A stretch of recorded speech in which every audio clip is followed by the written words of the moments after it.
ಎಲ್ಲರಿಗೂ ನನ್ನ ನಮಸ್ಕಾರಗಳು. ಹೇಗಿದ್ದೀರಾ? ಎಲ್ಲರೂ ಚೆನ್ನಾಗಿದ್ದೀರಾ ಅಂತ ಅಂದ್ಕೊಂಡಿದ್ದೇನೆ.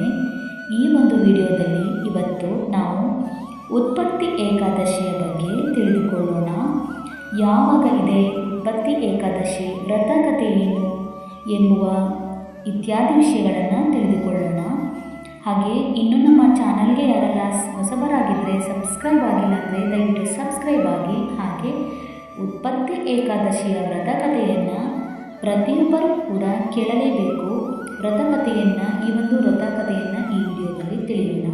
ಸಾಧ್ಯವಾದರೆ ಬೇರೆಯವರಿಗೆ ಹೇಳಿದರೂ ಸಹ ಕೇಳಿದರೂ ಸಹ ತುಂಬ ಒಳ್ಳೆಯದು. ಏಕೆಂದರೆ ಏಕಾದಶಿ ವ್ರತಕಥೆಯನ್ನು ಹೇಳೋದಾಗಲಿ ಕೇಳೋದಾಗಲಿ ಮಾಡಿದರೆ ತುಂಬ ಒಳ್ಳೆಯದಾಗುತ್ತದೆ. ದೇವರ ಆಶೀರ್ವಾದ ಸಿಗುತ್ತದೆ. ಹಾಗೆ ಕೋಟಿ ಜನ್ಮಗಳ ಪುಣ್ಯದ ಫಲ ಸಿಗುತ್ತದೆ. ಏಕಾದಶಿ ಇರುವುದು 16/11/2025 ಭಾನುವಾರ 16/11/2025ರಲ್ಲಿ ಏಕಾದಶಿ ಇದೆ. ದ್ವಾದಶಿ ಇರುವುದು 17/11/2025. ಕಾರ್ತಿಕ ಮಾಸದ ಕೃಷ್ಣ ಪಕ್ಷದಲ್ಲಿ ಬರುವಂತಹ ಏಕಾದಶಿಯ ಹೆಸರು ಉತ್ಪತ್ತಿ ಏಕಾದಶಿ ಎಂದು ಕರೆಯಲಾಗುತ್ತದೆ. ಏಕಾದಶಿಯ ವ್ರತಕಥೆಯನ್ನು ತಿಳಿಯೋಣ. ಒಂದು ಕಾಲದಲ್ಲಿ ಮುರ ಎಂಬ ರಾಕ್ಷಸ ಇರುತ್ತಾನೆ. ಅವನು ತುಂಬ ಶಕ್ತಿಶಾಲಿಯಾಗಿರುತ್ತಾನೆ. ತುಂಬ ಅಹಂಕಾರ ಇರುತ್ತದೆ ಅವನಿಗೆ. ಯಾರ ಮೇಲೆ ಬೇಕಾದರೂ ಯುದ್ಧ ಮಾಡುತ್ತಿರುತ್ತಾನೆ. ಅವನ ಸಂಹಾರ ಅಷ್ಟು ಸುಲಭವಾಗಿರಲಿಲ್ಲ. ದಿನೇ ದಿನೇ ಅವನ ಆರ್ಭಟ ಜಾಸ್ತಿಯಾಗುತ್ತದೆ. ನನ್ನ ಯಾರು ಏನು ಮಾಡಲು ಸಾಧ್ಯವಿಲ್ಲ ಎನ್ನುವುದು ಕೆಟ್ಟ ಕೆಲಸ ಮಿತಿ ಮೀರಿ ಹೋಗಿರುತ್ತದೆ ಅವನದು. ಹೀಗಿರುವಾಗ ಅವನಿಗೆ ಒಂದು ಯೋಚನೆ ಬರುತ್ತದೆ. ದೇವರು ಎನ್ನುತ್ತಾರಲ್ಲ, ದೇವರ ಮೇಲೆ ಯುದ್ಧ ಮಾಡೋಣ, ನಾನೇ ದೇವರಾಗಬಹುದು ಎನ್ನುವ ಯೋಚನೆ ಬರುತ್ತದೆ ಅವನು ಕೊನೆಗೆ ದೇವಲೋಕ ಅಂದರೆ ಇಂದ್ರಲೋಕಕ್ಕೆ ಹೋಗಿ ಯುದ್ಧ ಮಾಡಲು ಶುರು ಮಾಡುತ್ತಾನೆ. ದೇವತೆಗಳಿಗೆ ನಡುಕ ಹುಟ್ಟಿಸಿ ಬಿಡುತ್ತಾನೆ ರಾಕ್ಷಸ. ಹಾಗೆ ಇಂದ್ರನ ಜೊತೆಗೆ ಯುದ್ಧ ಮಾಡಿ ಗೆಲ್ಲುತ್ತಾನೆ. ಇಂದ್ರನಿಗೆ ಭಯವಾಗಿ ಶಿವನ ಹತ್ತಿರ ಹೋಗುತ್ತಾನೆ. ಶಿವನ ಹತ್ತಿರ ಎಲ್ಲವನ್ನೂ ಹೇಳಿಕೊಳ್ಳುತ್ತಾ ಎಲ್ಲ ಕಷ್ಟವನ್ನು ಹೇಳಿ ರಕ್ಷಣೆ ಮಾಡಿ ಎಂದು ಕೇಳಿಕೊಳ್ಳುತ್ತಾನೆ ಇಂದ್ರದೇವ. ಆಗ ಶಿವನು, ನೀವು ವಿಷ್ಣುವಿನ ಬಳಿ ಹೋಗಿ ಎಂದು ಸಲಹೆ ಕೊಡುತ್ತಾರೆ. ಇಂದ್ರನು ವಿಷ್ಣುವಿನ ಬಳಿ ಹೋಗುತ್ತಾನೆ. ನಡೆದ ಕಥೆಯನ್ನೆಲ್ಲ ಇಂದ್ರದೇವ ವಿಷ್ಣುದೇವರಿಗೆ ವಿವರಿಸುತ್ತಾ ಕಾಪಾಡು ಎಂದು ಕೇಳಿಕೊಳ್ಳುತ್ತಾನೆ ಇಂದ್ರದೇವ. ಆ ನಂತರ ವಿಷ್ಣು ಇಂದ್ರನ ಸಹಾಯಕ್ಕೆ ಬಂದು ರಾಕ್ಷಸನ ಸಂಹಾರಕ್ಕೆ ಮುಂದಾಗುತ್ತಾರೆ. ತುಂಬ ವರ್ಷಗಳ ಯುದ್ಧ ನಡೆಯುತ್ತಂತೆ. ಒಂದು ದಿನ ಅಲ್ಲ, ತಿಂಗಳು ಅಲ್ಲ, ವರ್ಷಾನುಗಟ್ಟಲೆ ಯುದ್ಧ ಮಾಡುತ್ತಾರೆ. ಆಗ ಮುರ ಎನ್ನುವ ರಾಕ್ಷಸ ಸೋಲಲೇ ಇಲ್ಲ. ಆಗ ವಿಷ್ಣುದೇವ ಏನು ಮಾಡುತ್ತಾರೆ ಎಂದರೆ, ಯುದ್ಧದಲ್ಲಿ ಸೋಲಲೇ ಇಲ್ಲ ರಾಕ್ಷಸ. ಹಾಗಿರುವ ಸಂದರ್ಭದಲ್ಲಿ ಒಂದು ಗುಹೆಯಲ್ಲಿ ಹೋಗಿ ವಿಷ್ಣುದೇವರು ಮಲಗಿ ವಿಶ್ರಾಂತಿ ಪಡೆಯಲು ಶುರು ಮಾಡುತ್ತಾರೆ. ವಿಷ್ಣುದೇವ ಮೊದಲೇ ಎಲ್ಲ ಸಂಚು ನಿರ್ಧಾರ ಮಾಡಿರುತ್ತಾರೆ. ಆಗ ರಾಕ್ಷಸನಿಗೆ ಯೋಚನೆ ಬರುತ್ತದೆ. ಎಲ್ಲರನ್ನೂ ಸುಲಭವಾಗಿ ಸೋಲಿಸಿದ್ದೇನೆ, ವಿಷ್ಣುದೇವರನ್ನು ಸೋಲಿಸಲು ಇಷ್ಟು ವರ್ಷ ಆಯ್ತಲ್ಲ, ವರ್ಷಾನುಗಟ್ಟಲೆ ಯುದ್ಧ ನಡೆದರೂ ಸೋಲಿಸಲು ಸಾಧ್ಯವೇ ಆಗಲಿಲ್ಲ ಎಂದುಕೊಳ್ಳುತ್ತಾ ಗುಹೆ ಒಳಗೆ ಮಲಗಿರುವ ವಿಷ್ಣುದೇವರನ್ನು ಇವಾಗ ತಿಂದು ಬಿಡುವ ಎನ್ನುತ್ತಾ ವಿಷ್ಣುದೇವರ ಬಳಿ ಹೋಗುತ್ತಾನೆ ರಾಕ್ಷಸ. ಇನ್ನೇನು ಶಕ್ತಿ ಪ್ರಯೋಗ ಮಾಡಿ ರಾಕ್ಷಸ ಹತ್ತಿರ ಹೋಗಿ ತಿನ್ನಬೇಕು ಅನ್ನುವಷ್ಟರಲ್ಲಿ ವಿಷ್ಣುದೇವರ ದೇಹದಿಂದ ಒಬ್ಬ ಮಹಿಳೆ, ಶಕ್ತಿಶಾಲಿಯಾದ ಮಹಿಳೆ ಉತ್ಪತ್ತಿಯಾಗುತ್ತಾಳೆ. ದೇಹದಿಂದ ಎದ್ದು ಬರುತ್ತಾಳೆ. ರಾಕ್ಷಸ ಕೇಳುತ್ತಾನೆ, ಯಾರಮ್ಮ ನೀನು ಅಂತ.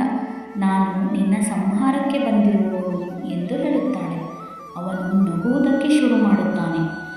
ನನ್ನ ಜನನವಾಗಿದ್ದೇ ನಿನ್ನ ಸಂಹಾರಕ್ಕೆ ಎನ್ನುತ್ತಾಳೆ ಆ ತಾಯಿ. ಆವಾಗ ಆ ರಾಕ್ಷಸ ಯೋಚನೆ ಮಾಡುತ್ತಾ ಮೊದಲು ಇವಳನ್ನು ಸಂಹಾರ ಮಾಡಬೇಕು ಎನ್ನುತ್ತಾ ಅವಳನ್ನು ನಿಂದಿಸುತ್ತಾನೆ. ಅದಕ್ಕೆ ಇನ್ನಷ್ಟು ಕೋಪಗೊಂಡ ತಾಯಿ ಅವನನ್ನು ಸಂಹಾರ ಮಾಡುತ್ತಾಳೆ. ಸಾಯುವ ಕೊನೆ ಗಳಿಗೆಯಲ್ಲಿ ಅವನಿಗೆ ಅನ್ನಿಸುತ್ತದೆ, ನಾನೇ ಎಂದುಕೊಂಡಿದ್ದೆ, ಒಬ್ಬ ಮಹಿಳೆ ನನ್ನ ಸಂಹಾರ ಮಾಡಿದಳು, ನಾನೇ ಎಂದು ಮೆರೆಯುತ್ತಿದ್ದೆ. ಅತಿಯಾದ ಸೊಕ್ಕು ಒಳ್ಳೆಯದಲ್ಲ ಎನ್ನುವ ಅರಿವು ಅವನಿಗೆ ಆಗುತ್ತದೆ. ಕೊನೆಯ ಗಳಿಗೆಯಲ್ಲಿ ಅವನಿಗೆ ಅರಿವಾಗುತ್ತದೆ. ಕೊನೆಗೆ ವಿಷ್ಣು ದೇವರು ಕಣ್ಣು ಬಿಡುತ್ತಾರೆ. ನಿಧಾನವಾಗಿ ಕಣ್ಣು ಬಿಟ್ಟು ನೋಡುತ್ತಾರೆ. ರಾಕ್ಷಸನ ಸಂಹಾರ ಆಗಿರುತ್ತದೆ. ಯಾರು ನೀನು ಎಂದು ಕೇಳುತ್ತಾರೆ. ವಿಷ್ಣು ದೇವರು ಯಾರು ನೀನು ಎಂದು ಕೇಳುವಾಗ ಆತನ ಸಂಹಾರ ಆಗಿದೆ, ನನಗೆ ಆಗಲಿಲ್ಲ, ತುಂಬ ವರ್ಷ ಆಗಿದೆ, ಅವನನ್ನು ಸಂಹಾರ ಮಾಡಲಿಕ್ಕೆ ಆಗಲಿಲ್ಲ ಎನ್ನುತ್ತಾರೆ. ಆ ತಾಯಿ ಹೇಳುತ್ತಾಳೆ, ಸ್ವಾಮಿ, ನಾನು ನಿಮ್ಮ ದೇಹದಿಂದ ಹುಟ್ಟಿರುವವಳು, ನಿಮ್ಮದೇ ಶಕ್ತಿ, ಇದು ನಿಮ್ಮ ಇಚ್ಛೆಯೇ ಹೊರತು ಬೇರೇನಿಲ್ಲ ಇದು ಎನ್ನುತ್ತಾಳೆ. ಆಗ ನಗು ನಗುತ್ತಾ ವಿಷ್ಣು ದೇವರು ಹೇಳುತ್ತಾರೆ, ಆಯಿತು ತಾಯಿ, ಆತನ ಅಹಂಕಾರ ಇತ್ತು, ಆತನಿಗೆ ತುಂಬ ಅಹಂಕಾರ ಇತ್ತು, ಕೋಪ ಇತ್ತು, ನನಗಿಂತ ಶಕ್ತಿಶಾಲಿ ಯಾರಿಲ್ಲ ಎನ್ನುವ ಅಹಂ ಇತ್ತು. ಆದರೆ ಒಂದು ಹೆಣ್ಣಿನ ಶಕ್ತಿ ಎಂಥದ್ದು ಎನ್ನುವುದನ್ನು ನೀನು ತೋರಿಸಿದ್ದೀಯ. ಅವನಿಗೂ ಸಹ ಇದು ಕೊನೆಯ ಸಮಯದಲ್ಲಿ ಅರ್ಥ ಆಗಿದೆ ಎಂದು ವಿಷ್ಣುದೇವರು ಹೇಳುತ್ತಾರೆ. ನೀನು ಯಾರು ತಾಯಿ ಎಂದು ಕೇಳುವಾಗ ಅವಳು ನನ್ನ ಹೆಸರು ಏಕಾದಶಿ ಎಂದು ಪರಿಚಯ ಮಾಡಿಕೊಳ್ಳುತ್ತಾಳೆ. ನಿನಗೆ ಏನು ಬರಬೇಕು ಕೇಳು ಎಂದು ಕೇಳುತ್ತಾರೆ ವಿಷ್ಣುದೇವರು. ಆ ತಾಯಿ ಹೇಳುತ್ತಾಳೆ, ಆಗ ನಾನು ನಿಮಗೆ ತುಂಬ ಹತ್ತಿರ ಆಗಿರಬೇಕು. ಈ ದಿನ ಯಾರು ಉಪವಾಸ ಮಾಡುತ್ತಾರೋ ಅವರಿಗೆ ಏನೇ ಕಷ್ಟ ಇದ್ದರೂ, ಆರೋಗ್ಯದ ಸಮಸ್ಯೆ ಇದ್ದರೂ, ಹಿಂದಿನ ಜನ್ಮದಲ್ಲಿ ಯಾವುದೇ ಪಾಪಗಳು ಇದ್ದರೂ ನಾಶ ಆಗಬೇಕು. ಅದನ್ನು ನೀವೇ ನಿಂತು ನಡೆಸಿಕೊಡಬೇಕು ಎಂದು ಕೇಳುತ್ತಾಳೆ. ಹಾಗೆ ವಿಷ್ಣುದೇವರ ಆಶೀರ್ವಾದವನ್ನು ಪಡೆಯುತ್ತಾಳೆ. ಅತಿಯಾದ ಅಹಂಕಾರ ಒಳ್ಳೆಯದಲ್ಲ, ಸೊಕ್ಕು, ಅಹಂ, ನಾನೇ ಎನ್ನುವ ಇದು ಒಳ್ಳೆಯದಲ್ಲ ಎನ್ನುವುದನ್ನು ಈ ಏಕಾದಶಿಯ ವ್ರತಕಥೆ ತಿಳಿಸಿಕೊಡುತ್ತದೆ. ಇಲ್ಲಿ ತುಂಬ ದಿವಸ ಉಳಿಯುವುದಿಲ್ಲ ಎನ್ನುವುದು ಅರ್ಥ ಆಗುತ್ತದೆ. ಸೊಕ್ಕು, ಅಹಂಕಾರ, ನಾನೇ ಎನ್ನುವ ಅಹಂ ತುಂಬ ದಿವಸ ಉಳಿಯುವುದಿಲ್ಲ, ನಾಶ ಆಗಲೇಬೇಕು ಎನ್ನುವುದನ್ನು ಈ ಏಕಾದಶಿಯ ವ್ರತಕಥೆ ತಿಳಿಸಿಕೊಡುತ್ತದೆ.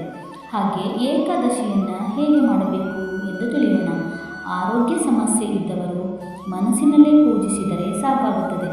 ಕೆಲವೊಬ್ಬರು ನೀರನ್ನು ಕುಡಿಯದೇ ಸಹ ಉಪವಾಸ ಮಾಡುವವರು ಇದ್ದಾರೆ. ಅವರವರ ಯಥಾನುಶಕ್ತಿ. ಹಾಗೆ ಪ್ರೆಗ್ನೆಂಟ್ ಇದ್ದವರು ಮಾಡಬಾರದು. ಕಟ್ಟುನಿಟ್ಟಾಗಿ ಉಪವಾಸ ಮಾಡಲಿಕ್ಕೆ ಆಗದಿದ್ದವರು ಹಣ್ಣು, ಹಾಲು ಸೇವಿಸಿ ಅನ್ನವನ್ನು ತ್ಯಜಿಸಿದರೆ ಸಾಕು. ಅನ್ನವನ್ನು, ಈರುಳ್ಳಿ, ಬೆಳ್ಳುಳ್ಳಿಯನ್ನು ಬಿಟ್ಟರೆ ಉಪವಾಸ ಮಾಡಿದರೆ ಸಾಕಾಗುತ್ತದೆ. ಇದಾಗಿತ್ತು ಉತ್ಪತ್ತಿ ಏಕಾದಶಿಯ ವ್ರತಕಥೆ ಹಾಗೂ ಉಪವಾಸದ ನಿಯಮ. ಈ ಮಾಹಿತಿ ನಿಮಗೆ ಇಷ್ಟವಾಗಿದೆ ಎಂದುಕೊಳ್ಳುತ್ತಾ ಏಕಾದಶಿಯ ವ್ರತಕಥೆಯನ್ನು ಕೇಳಿದ ತಮಗೆಲ್ಲರಿಗೂ ಆ ಭಗವಂತನ ಆಶೀರ್ವಾದ ಸಿಗಲಿ ಎನ್ನುತ್ತಾ ಈ ವಿಡಿಯೋವನ್ನು ಮುಗಿಸುತ್ತಿದ್ದೇನೆ. ಧನ್ಯವಾದಗಳು. ಹಾಗೆ ಉತ್ಪತ್ತಿ ಏಕಾದಶಿಯ ವ್ರತಕಥೆ ಹೇಗಿತ್ತು ಎಂಬುದನ್ನು ಕಮೆಂಟ್ ಮಾಡುವುದನ್ನು ಮರೆಯಬೇಡಿ. ಹಾಗೆ ನಮ್ಮ ಚಾನಲ್ಗೆ ಸಬ್ಸ್ಕ್ರೈಬ್ ಆಗದಿದ್ದವರು ದಯವಿಟ್ಟು ಸಬ್ಸ್ಕ್ರೈಬ್ ಆಗಿ, ಹಾಗೆ ಕಮೆಂಟ್ ಮಾಡುವುದನ್ನು ಮರೆಯಬೇಡಿ. ಧನ್ಯವಾದಗಳು.